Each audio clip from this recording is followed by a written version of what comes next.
Selamat datang kembali di mata kuliah online atau materi IT for Finance atau IT untuk manajemen keuangan.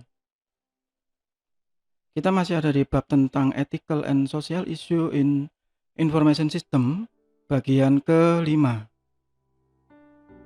Bagi yang belum melihat video sebelumnya, silakan dicek di playlist.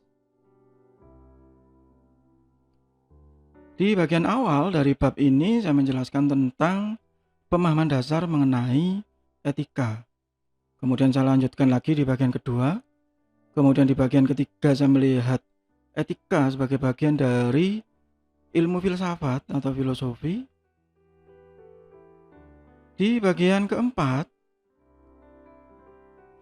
di situ ada implementasi etika dari sisi tanggung jawab moral. Di bagian ini kita lebih fokus ke e-business karena ini mata kuliahnya di bidang IT gitu. Pada saat kita ada di dalam e-business, maka ada beberapa hal, apalagi jika kita ada di Indonesia, pada saat video ini dibuat, memang ada sangat banyak celah di dalam perundangan atau peraturan yang mengatur mengenai e-business.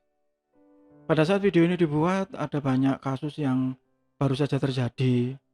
Ada kebocoran data dari satu e-commerce yang salah satu yang terbesar ya di Indonesia.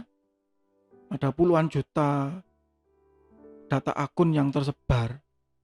Meskipun pihak e-commerce tadi mengklaim bahwa tidak ada password yang bocor, tetapi data pribadi tadi tersebar.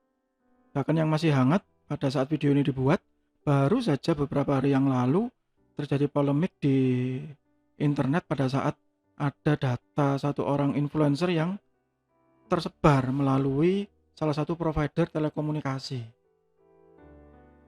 Hal-hal tersebut mungkin dari sisi hukum di Indonesia pada saat video ini dibuat belum kuat.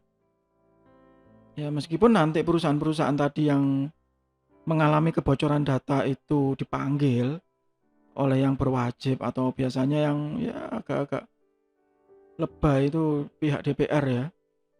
Ya, mereka memanggil dan sebagainya. Tapi yang paling penting adalah consumer trust. Kalau sudah bocor seperti itu, maka kepercayaan konsumen itu bisa luntur. Benar ataupun tidak. Wah, data saya tidak aman ya di situ. Nah, berikutnya yang pasti adalah core value-nya. Sebenarnya e-bisnis yang sedang dijalankan itu core value-nya apa? Nilai intinya apa? Kalau memang basisnya trust, kepercayaan, dan itu dilanggar, dan itu tidak bisa dibawa ke ranah hukum karena memang belum ada atau ada celah di peraturan atau perundangan yang sedang terjadi sekarang ini, maka core value-nya tadi hilang.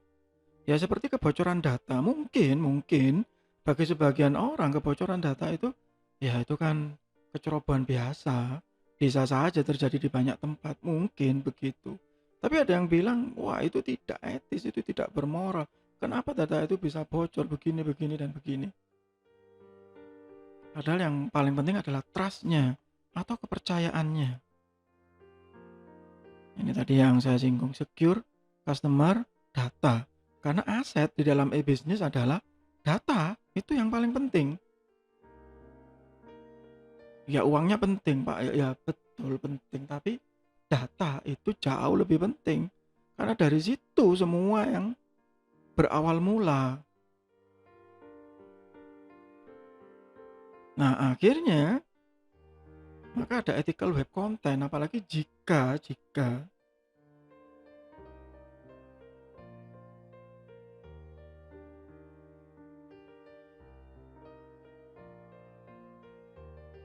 dia memiliki website. Bagaimana dengan konten website tadi? Apakah etis? Apakah ada ya guyonan-guyonan tertentu, meme tertentu web tersebut yang menyinggung SARA, apalagi kita di Indonesia begitu. Nah, misalnya menyinggung SARA, menyinggung suku, menyinggung agama atau ras tertentu, apa yang harus dilakukan? Apakah itu bisa dibawa ke ranah hukum? Mungkin bisa.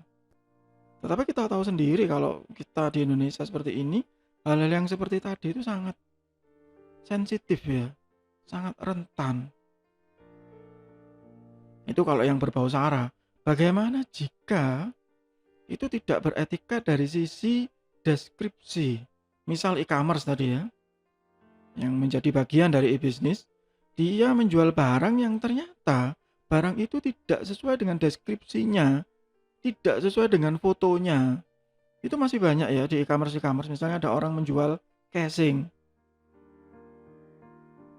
tetapi fotonya tidak casing. Fotonya adalah handphonenya itu sendiri. Sehingga banyak orang yang tertipu. Atau beberapa waktu yang lalu yang sempat ya sedikit viral itu ya, ada orang yang marah-marah beli ini handphone kok nggak bisa berfungsi lah, di situ sudah ditulis smartphone dummy atau smartphone untuk pajangan di toko gitu katanya asli lah.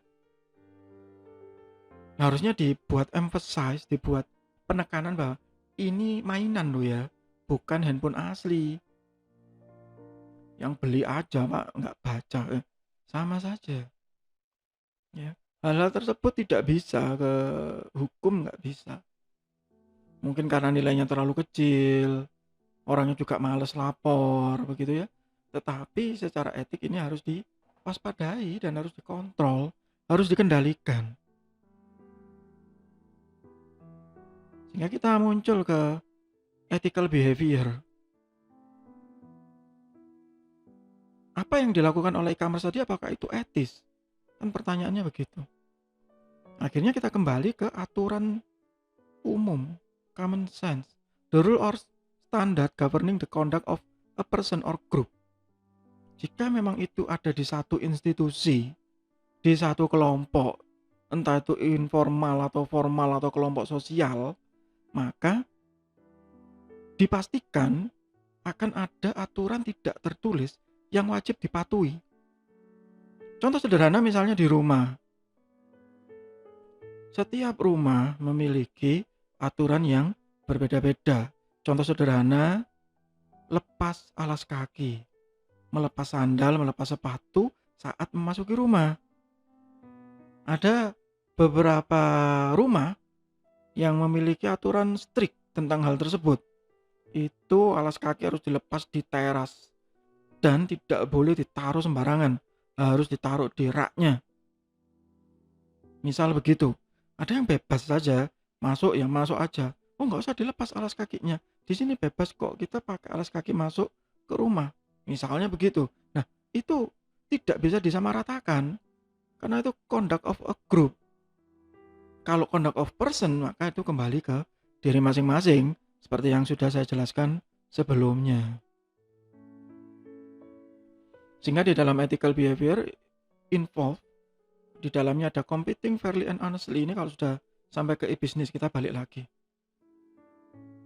Berkompetisi. Diskon 100%. Ada tulisan besar itu yang umum ya. Kemudian di bawahnya ada tulisan kecil. Syarat dan ketentuan berlaku. Diskon 100%. Di bawahnya ada tulisan kecil. Maksimal 10.000. Nah, kenapa nggak bilang diskon maksimal 10.000 aja? Ya kita sedang kompetisi pak dengan pesaing kita, dengan kompetitor kita.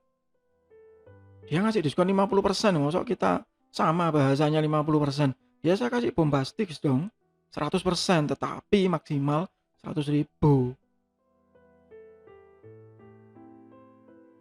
Communicating truthfully, jangan berbelit-belit, terutama kalau di e-bisnis ya. Jenis e-commerce apapun. Pembahasan e-commerce nanti akan ada di bab yang tersendiri ya. Being transparent. Jangan ditutup-tutupi. Masih banyak itu ya di e-bisnis seperti itu, harga 100.000 begitu masuk. Lah, 100.000 ditambah ini, tambah ini. Harga, wah kok murah sekali ya. cuma 10.000. Iya, 10.000 cuma bubble wrap-nya aja, barangnya enggak.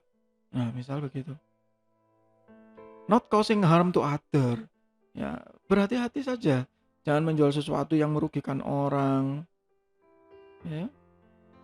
Kalau itu di finance ya jangan membuat kebijakan atau manipulasi angka yang bisa merugikan orang lain. Atau seperti yang saya contohkan sebelumnya, pajak ya jangan merugikan negara.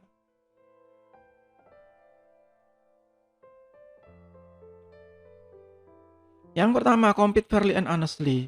Businesses are expected to compete fairly and honestly, and not knowingly deceive, intimidate, or misrepresent customer, competitor, client, or employee. Ini kalau yang di konsentrasi pemasaran atau marketing, saya jelaskan lebih lanjut di bagian digital marketing. Anda bisa mencari videonya di bab tersebut, ya, bahwa pada saat kita beriklan, melakukan pemasaran itu salah satu yang dihindari itu adalah menjelek-jelekkan kompetitor lain. Berkompetisilah dengan fair. While most company compete within the boundary of law, some do knowingly break law or take questionable step in their zeal to maximize profit and gain a competitive advantage. Sudah rahasia umum ya, bahwa banyak yang memang menjalankan praktek-praktek bisnis kotor untuk bersaing dengan kompetitornya. Ada banyak produk misalnya, entah itu mie instan atau rokok gitu ya, salesnya kemudian bilang ke toko-toko retail itu, Bu, Pak, itu tolong diturunkan ya produk itu, nanti saya kasih uang sekian misalnya, yang dipajang hanya produk saya saja. Banyak masih seperti itu, not fair ya, tidak fair. Not honest ya, tidak jujur. Apalagi kalau yang sudah berhubungan sama e-bisnis tadi, memajang gambar yang tidak sesuai, memberikan harga pancingan murah ternyata tidak, menggambarkan diskon yang tidak sesuai dengan kenyataan, ya, sehingga tidak fair dan tidak honest. Itu untuk sementara di bagian ini. Di bagian berikutnya nanti kita akan membahas tentang communicating truthfully atau yang kedua dari ethical behavior di e-business. Kita akan lanjutkan lagi di bagian berikutnya, masih di mata kuliah online atau materi IT for Finance atau IT untuk manajemen keuangan. Semoga bermanfaat, tetap sehat, tetap semangat. Terima kasih.